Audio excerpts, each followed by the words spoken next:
Objective sheet number 11 का question number 4 है, a body is projected up the smooth incline plane with a velocity of v from a point a as shown in the figure.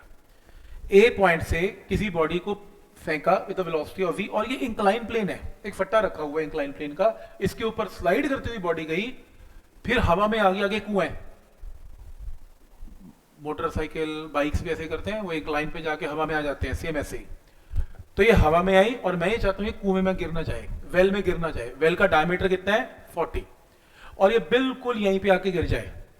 और गिरने को तो आगे भी गिर सकती है, कहीं भी गिर सकती है, पर उसने क्या पूछा कि इसमें पूछना चाहिए what is the value of V पूछा उसने, और just manage to cross the well. Just manage का मतलब बाल बाल बची, यानी कि बिल्कुल 40 मीटर पे जाके गिरी। तो आपको बताना है कि नीचे वेलोसिटी वी क्या है। तो मुझे सिर्फ लॉजिक बताओ कि अगर आप चाहते हो कि एग्जैक्टली यहीं पे गिरे, तो पहला चीज माइंड में क्या आ रही है, रेंज। तो 40 मीटर क्या है इसकी रेंज। तो अगर 40 मीटर पूरी रेंज कवर करवानी है आपने, तो यहां पे वेलोसिटी क्या ये और ये वेलोसिटी सेम होगी कि डिफरेंट। अगर मैं v से फेंकूं तो यहां आते आते आते वेलोसिटी सेम होगी v, या डिफरेंट, कम हो जाएगी ऊपर जाने में। तो अगर मैं आपको v डैश की वैल्यू बता दूं, तो आप इंक्लाइन प्लेन पे लगा सकते हैं v square minus you square 2as, और v निकाल सकते हैं। पहला काम क्या है, v डैश निकालना, फिर v डैश आएगा, फिर दूसरा काम क्या है, v निकालना। तो अब आप एक काम करो, आप पहले v डैश निकालो। तो आपका ये क्वेश्चन कुछ इस तरीके से है कि आपके सामने ये एक वेल है, ये डायग्राम ऐसा है, और इसकी जो वैल्यू है डायमीटर की वो आपको ऑलरेडी गिवन है, कितनी 40 मीटर। आपको ये इंक्लाइन पता है कुछ इस तरीके से, ये रहा, और ये डिस्टेंस बोलना कितना है 20√2, और ये एंगल कितना है 45, ऐसे ही है। तो यहां पे आके इसकी वेलोसिटी क्या होने वाली है v डैश, और v डैश, और ये प्रोजेक्टाइल की तरह यहां गिरेगा। यहां पे इसकी वेलोसिटी कितनी है v, ठीक है यहां तक। तो अब एक काम करते हैं, इसमें रेंज पता है, रेंज की वैल्यू 40, रेंज क्या है v dash square sine of 2 into theta divided by कितना 2g। मुझे एक बात बताओ कि ये रेंज में ये एंगल क्या पुट करें 45, ऐसा क्यों। गिवन है मैक्सिमम रेंज, गिवन है कि रेंज गिवन है, ये तो रेंज गिवन है, उसने बोला मैक्सिमम है, एंगल 45 गिवन है। ये अगर 45 है तो ये भी कॉरस्पॉन्डिंग से, और वैसे भी यार एक फट्टे से अगर आप ब्लॉक को घेरोगे तो एंगल तो फट्टे वाला ही लेगा ना, वो इंक्लाइन प्लेन का ही लेगा। कहां पे, हाँ 2g नहीं है, राइट। तो ये बात समझ में आ रही है। एक बार तो ऊपर जो वेलोसिटी होगी वो तो इंक्लाइन प्लेन के साथ ही जाएगी, तो कॉरस्पॉन्डिंग एंगल से एंगल क्या होगा 45। तो इस केस में ये एंगल को 45 पुट कर देना, तो 40 is equal to V dash square divided by 10 put कर लेते हैं। वी डैश की वैल्यू कितनी आएगी 20 मीटर पर सेकेंड। क्या ये स्टेप यहां तक क्लियर है, वी डैश 20 आ गया, तो वी डैश की वैल्यू यहां पर कितनी है 20 मीटर पर सेकेंड। क्या निकालना है v, अभी अभी हमने डिस्कस किया कि acceleration due to gravity inclined plane में हमेशा क्या रहती है g साइन ऑफ क्या हो जाएगा 45, पर हमारी बॉडी कहां जा रही है ऊपर। तो मैं यहां पे लगाऊंगा final velocity square minus initial velocity square is 2 into minus g sine 45 into distance की जगह 2√2। v निकाल लेना, कितना आ रहा है 20 आ रहा है, क्या चेक करना कि 20√2 आ रहा है, 20√2 आ रहा है, ओके 20 इंटू √2 आ रहा है। मेथड समझ में आ रहा है, और ये भी समझ में आ रहा है कि आज का लेक्चर इंक्लाइन प्लेन पे क्यों था, क्योंकि ये क्वेश्चन फंसा हुआ था, ये क्वेश्चन नहीं हो पा रहा था। और जितने भी इंक्लाइन प्लेन के क्वेश्चन है वो हो नहीं पाएंगे जब तक आपको इंक्लाइन प्लेन का ये एंगल का कॉन्सेप्ट ना पता हो। तो अब जितने भी क्वेश्चन पी वाई क्यू के अंदर इंक्लाइन प्लेन विद प्रोजेक्टाइल है इस टाइप के, जहां वो जी साइन 45 का कॉन्सेप्ट यूज करता है, आपको समझ में आएंगे ऐसा क्यों किया। समझ में आ रहा है यहां तक, तो लॉजिक समझ में आ रहा है कि क्या लॉजिक कैसे चल रहा है सब कुछ। कोई डाउट है इसमें, हर चीज का लॉजिक है, कोई इसमें कहानी नहीं है कि मुझे ऐसा लगता था या आपको ऐसा लगता है, लगने का चांस ही नहीं है। पता है अगर जी साइन 45 नीचे है तो नीचे ही है, हर कॉपी पे नीचे बनना है, उससे ऊपर बनना ही नहीं है। तो पॉइंट क्लियर है यहां तक? ये v डैश 20 नहीं आ रहा, 20√2 है। हाँ चेक करना एक मिनट, 40√2 आ रहा है क्या इसका आंसर? 20√2 आ रहा है, मुझे डाउट लग रहा है 20√2 आना चाहिए शायद।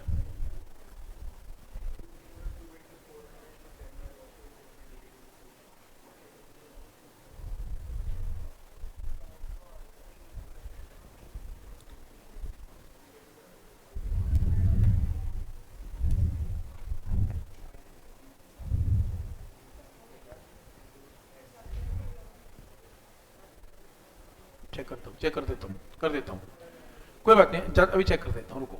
पहले इस चीज का आंसर दो। आपकी बुकलेट का अगला क्वेश्चन है, ध्यान आगे, इसका आंसर देना है प्लीज। तो अगर ये वेलोसिटी u है, अगर ये एंगल थीटा है और ये मेरा प्रोजेक्टाइल है, टॉप के पॉइंट के ऊपर पोटेंशियल एनर्जी कितनी है प्रोजेक्टाइल की, ये बताओ। कितने लोग बोलते हैं 0? जब तुमने धरती को छोड़ दिया और तुम्हारे पैर हवा में आ गए, पोटेंशियल एनर्जी काउंट होनी स्टार्ट हो गई, mgh। तो 0 नहीं बोलना। अब बोलो नेक्स्ट। और क्या निकालूं पहले? h कौन सा होगा इस पे? h मैक्स होगा। तो पोटेंशियल एनर्जी का फॉर्मूला mg h मैक्स, और h मैक्स क्या होता है?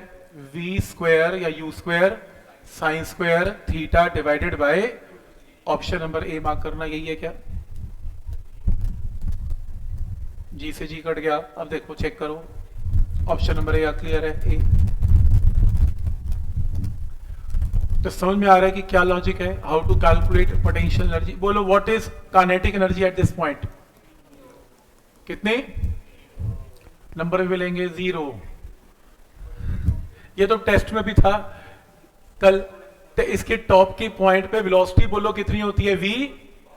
कोई बोला सर उसमें x एक्सिस मेंशन नहीं था, ऐसे कैसे मैं उस यार नाउ मेंशन। y की वेलोसिटी क्या है? 0। x की क्या है? v u cos theta. तो टोटल भी क्या है? u cos theta. जब y, मेरी बात सुनो, टोटल पूछ ले तो भी u cos थीटा, x पूछ ले तो भी u cos theta. Energy at the highest point, तो हाँ वेलोसिटी एट द हाईएस्ट तो v cos थीटा, पर जब आंसर ही v cos थीटा है, हाईएस्ट पॉइंट पे वेलोसिटी प्रोजेक्टाइल की u cos थीटा है, क्योंकि टॉप की होती नहीं, वर्टिकल की होती नहीं, हॉरिजॉन्टल की u cos थीटा है। तो बोलो काइनेटिक एनर्जी कितनी है? Half m into u cos theta का स्क्वायर। तो समझ में आ रहा है यहां तक? क्लियर है यहां तक? कोई डाउट इसमें?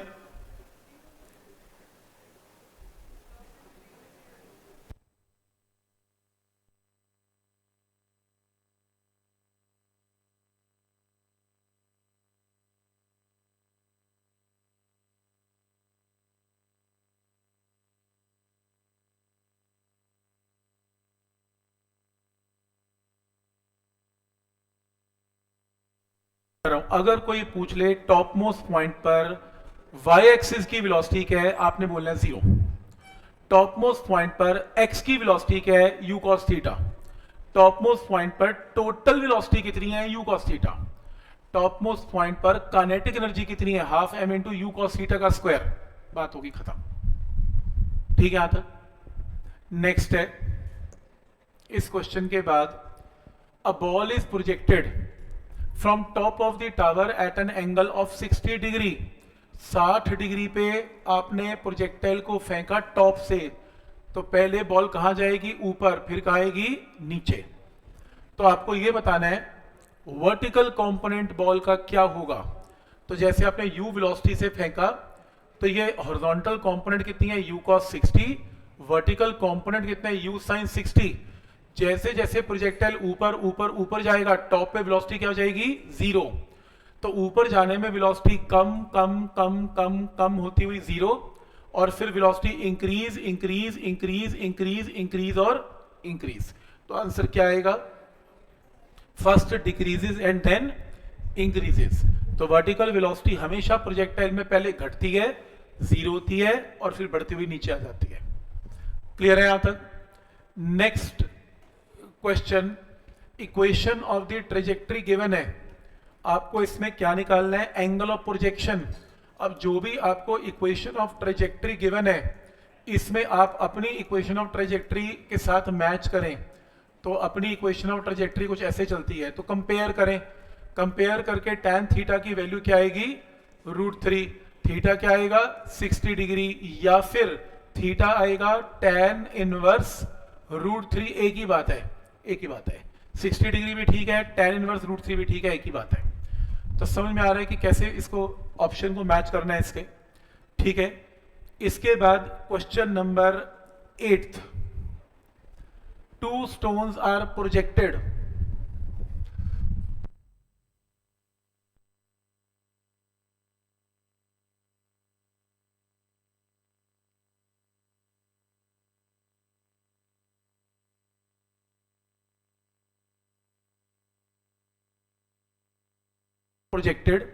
with the same speed but making different angles with the horizontal। तो सेम स्पीड है, हॉरिजॉन्टल के साथ एंगल डिफरेंट है, रेंज इक्वल है। तो उनमें से एक एंगल π/3 है। पाई क्या होता है? 180/3 क्या होता है? 60। तो एक एंगल अगर 60 है तो दूसरा क्या बनेगा? 90 - 60 कितना? 30। क्योंकि रेंज रिमेन सेम अगर एंगल थीटा या 90 - थीटा है। तो एक 60 तो दूसरा 30। तो एक की हाइट 60 डिग्री पे हाइट h1 है, तो 30 डिग्री पे हाइट क्या है? तो लगा लो फॉर्मूला। पहले केस में हाइट क्या होगी? u² sin² 60/2g। दूसरे केस में क्या होगी? u² sin² 30/2g। इसे डिवाइड कर लेना और 2g से 2g कैंसिल, u² से u² कैंसिल, h2h1 की रेशियो आएगी आंसर।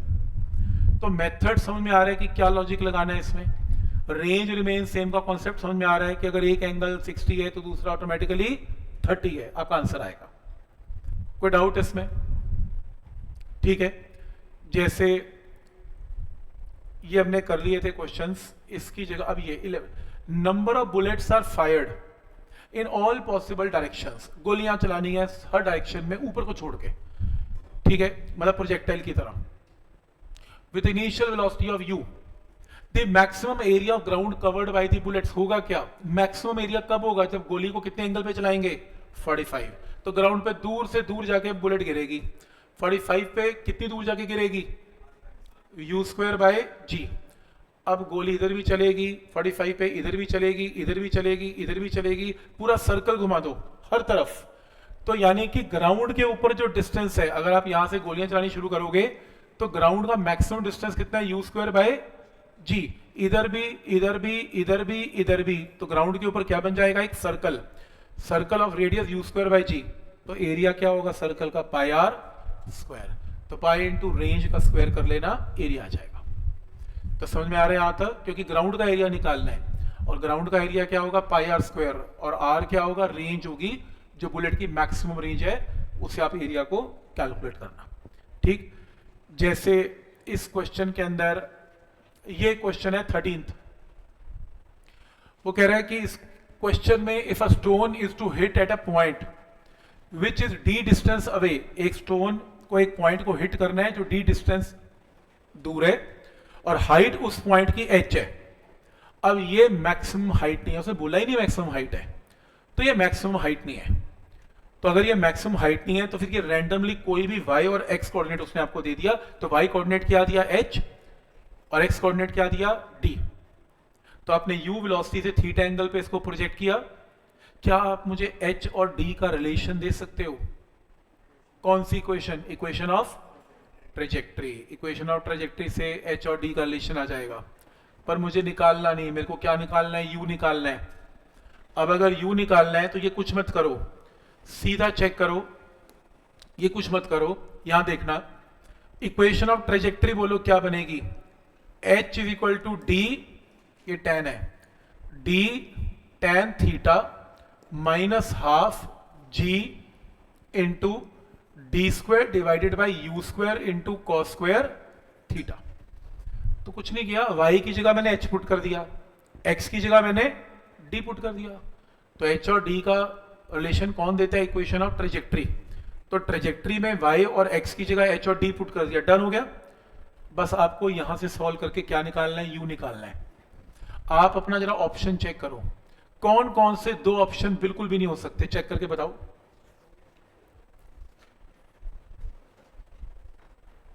देखो ना, जब आप इसे सॉल्व करोगे तो कैसे सॉल्व होगा, half G D square you square cos square theta एक तरफ और बाकी terms D tan theta minus H एक तरफ, है ना। तो आपके आंसर में ये तो पक्का आएगा ही आएगा, चेक करना ऑब्जेक्टिव में है ये।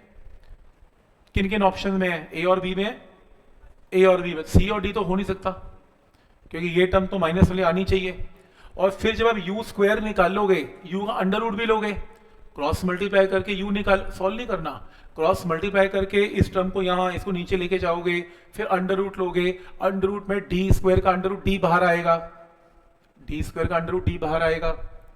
ये लॉजिक सॉल्व नहीं करना, सॉल्व कर लिया फिर तो फायदा ही क्या। तो क्रॉस मल्टीप्लाई करके यू स्क्वायर इस तरफ, ये नीचे, और यू स्क्वायर का यू निकालने के लिए अंडर रूट, तो डी स्क्वायर का अंडर रूट डी बाहर आएगा। तो एक ही ऑप्शन है जिसमें डी बाहर घूम रहा है, ये रहा, इसमें डी अंदर है, डी बाहर आना चाहिए, आंसर सॉल्व होना करना है। वो तो पता लग ही रहा है कि डी स्क्वायर का डी बाहर आएगा तो आंसर हो गया, सॉल्व नहीं करना है, इक्वेशन ट्रेजेक्टरी को देखते ही पता लगा, मन में कैलकुलेशन पता आंसर ऐसे।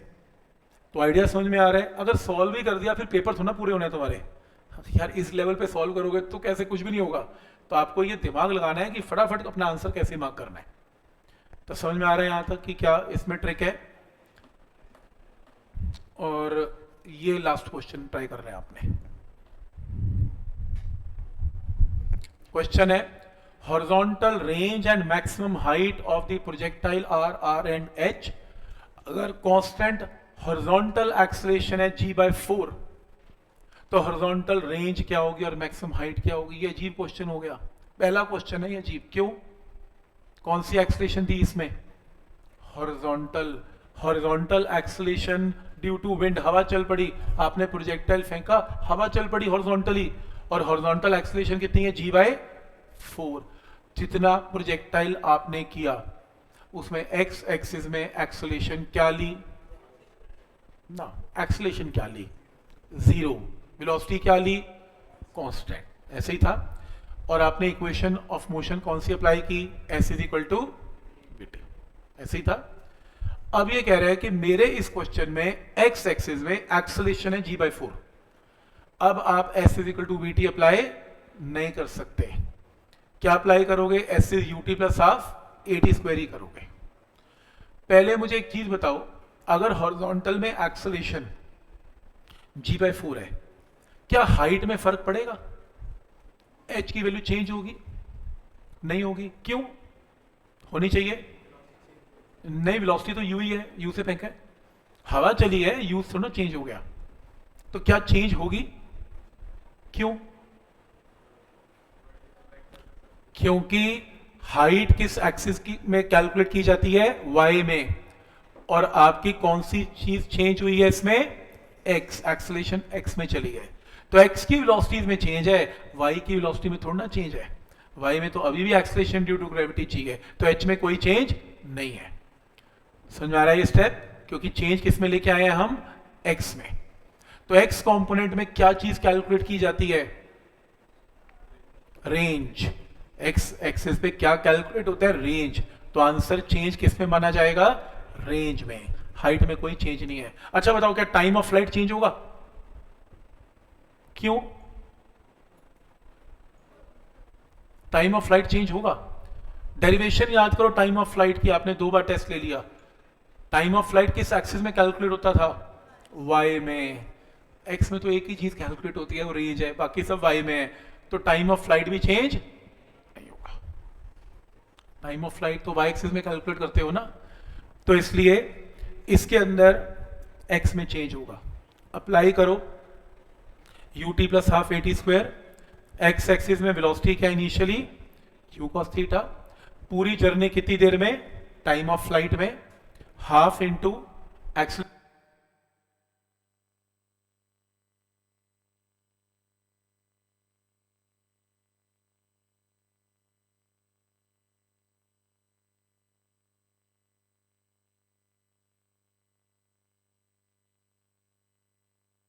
क्या है पॉइंट, यहाँ तक क्लियर है?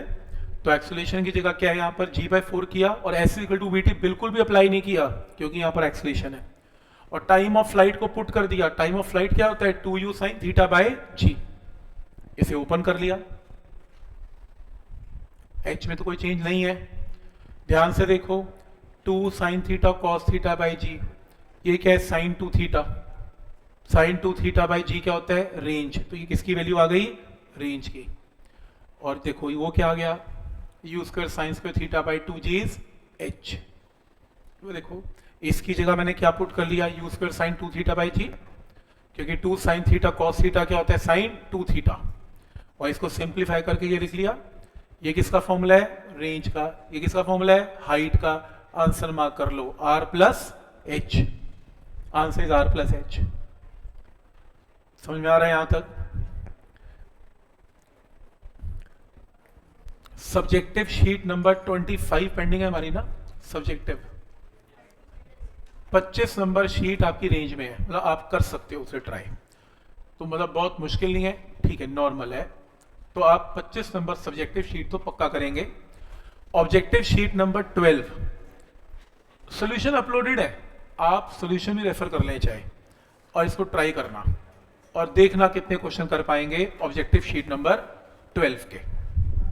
ट्राई करनी है।